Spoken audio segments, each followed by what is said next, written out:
수범이 다음 단원 처음 얘기 같은데? 아, 스포츠랑 하나. 그럼 자, 여기 봐요. 시험번호를 말했던 것처럼 처음부터 4단원까지인데 그 중에 이제 2단원까지가 반절, 그 다음부터 반절. 근데 문제는 되게 쉽게 나왔어요, 쉽게. 그 다음에 중앙학 선생님이 진도 빼느라고 바빠서 정리 한번 못 해줬었는데 이번에는 시간이 좀 남을 것 같아. 그래서 마지막에 좀 정리를 해줄게요. 그래서 생각하지 마세요.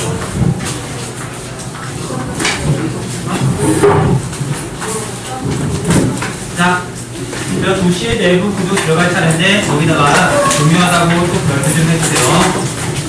수능에서도 당근으로 나오는 주제고 당연히 이번 내신에서도 이 부분에서 한 문제가 나왔어요. 자, 맞아 63페이지.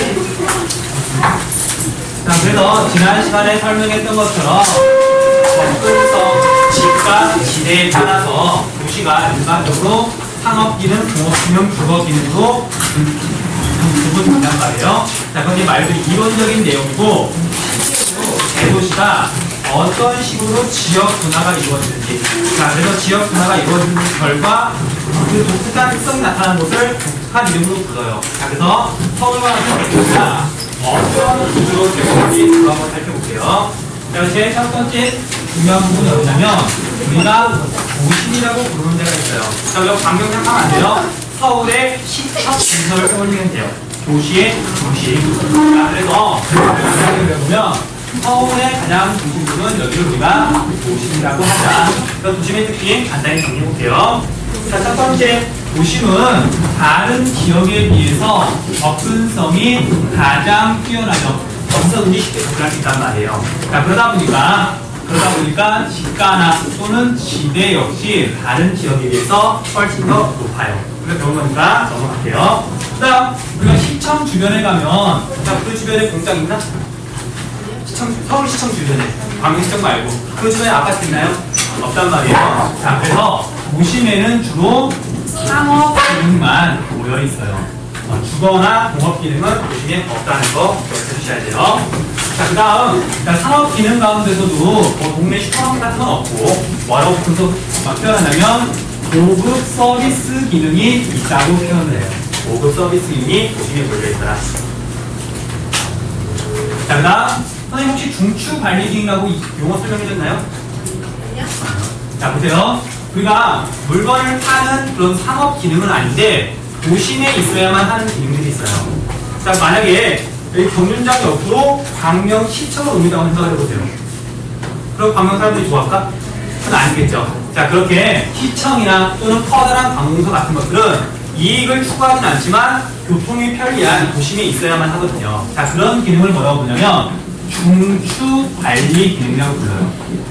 중추관리 기능은 뭐 지대나 집가나 그런 거 상관없이 사람들의 편리를 위해서 접근성이 높은 도심에 위치하더라. 자, 그래서 도심에 위치하는 건 두 가지예요. 중추관리 기능과 고급 서비스 기능. 네, 두 가지 구분해서 알아두셔야 돼요. 자, 도심에 나타나는 특징은 여러 가지가 있는데 몇 가지만 쭉 적어볼게요. 자, 첫 번째, 여기는 건물들이 굉장히 높게 올라가요. 땅값이 비싸니까. 그쵸? 그래서 건물을 높게 올리는 걸 뭐라고 표현하냐면 토지 이용이 집약적이라고 표현해요. 조방적이다, 집약적이다. 그런 용어죠. 그래서 굉장히 알차게 이용한단 말이에요. 자, 그 다음 여기는 우리가 기후 시간에 배웠던 것처럼 열성 현상이 뚜렷하게 나타나는 지역이죠. 교통이 편리하기 때문에 유동인구가 많아서 사람들이 많이 왔다 갔다 해서 기온이 상대적으로 높게 나타나더라. 자, 그 다음 중요한 특징 중에 하나가 뭐냐면 여기는 출퇴근 시에 교통체증이 굉장히 심해요. 저희 교통체증을 뭐라고 부르냐면 경목 현상이라고 부르죠. 여기는 주로 일자리가 많기 때문에, 회사가 많기 때문에 출퇴근 시간만 되면 엄청나게 밀리죠. 실제로 걸어가면 더 빠를 정도로 뭐 밀리기도 하지만 어쨌든 여기는 회사가 많아서 교통체증이 심하다는 거. 우리가 뻔히 아는 지역이니까 몇 가지 특징들만 이렇게 정리해주세요.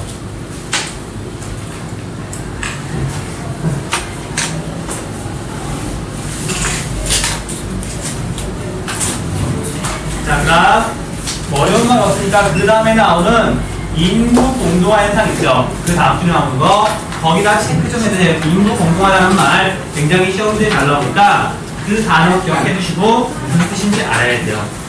자, 그래서 볼게요. 인구 공동화 현상이 뭐냐면 여기가 프린트에 있는 건 선생님은 절반만 한번 그려볼게요. 좌우 대칭이에요. 자, 그래서 이쪽은 인구예요. 그 다음 이쪽은 거리인데 이쪽이 도시의 주변 지역, 이쪽이 도시의 중심. 이렇게 그래프를 그릴 거예요. 자, 봤더니 도시가 아직 대도시가 되기 전 광명 정도로 생각을 하면 광명시 같은 경우에는 인구가 이런 식으로 분포를 해요. 상업지구 쪽에 아파트도 많이 있고 주변으로 가면 아파트는 줄어들고 단독주택가 꽤 많아지면서 중심에 인구가 많고 주변 지역에 인구가 적단 말이에요. 그렇죠? 그런데 도시의 규모가 커지게 되면 지난 시간에 말했던 것처럼 이심 현상에 따라서 높은 집가를 견디지 못하고 공장이나 주거 지역이 주변으로 빠져나간다 그랬죠. 그래서 서울의 도심에는 아파트가 없단 말이에요. 그렇잖아. 자, 그래서 서울처럼 거대한 도시가 되면 인구 구조가 이렇게 바뀌어요. 도심보다 오히려 주변 지역의 인구가 더 많아지는 이런 모양으로 바뀌게 되더라. 오케이? 자, 그래서 프린트 보면 그래프가 좀 복잡한데, 자, 우리가 칼라가 안 돼요. 여기 보면 야간 인구 있죠.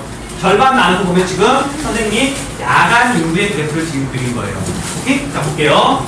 우리가 실제로 살아가는 사람들의 수를 갖다가 야간 인구 또는 그 지역에 항상 산다 상주 인구라고 불러요. 자, 그래서 도시의 규모가 일정 부분 이상 커지게 되면 도심보다 주변 지역의 인구가 더 많아지더라.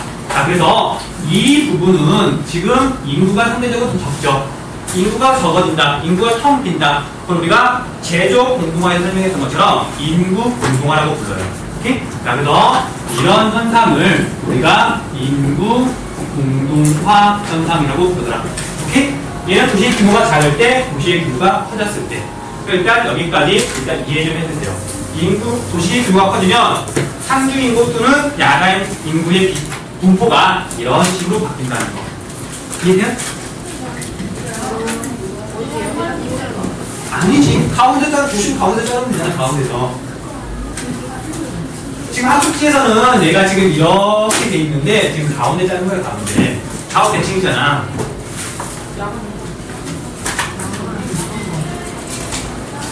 아직 선생님이 주간 인구는 안 그렸어요. 주간 인구는 안 그리고 도시의 규모가 작았을 때는 이렇게 인구가 분포하다가 광명시 정도 이렇게 분포를 하다가 서울이 되면 주거 지역이 높은 집가를 견디지 못하고 주변적으로 빠져나가다 그랬잖아요. 그걸 우리가 이심현상이라고 부른다 그랬잖아.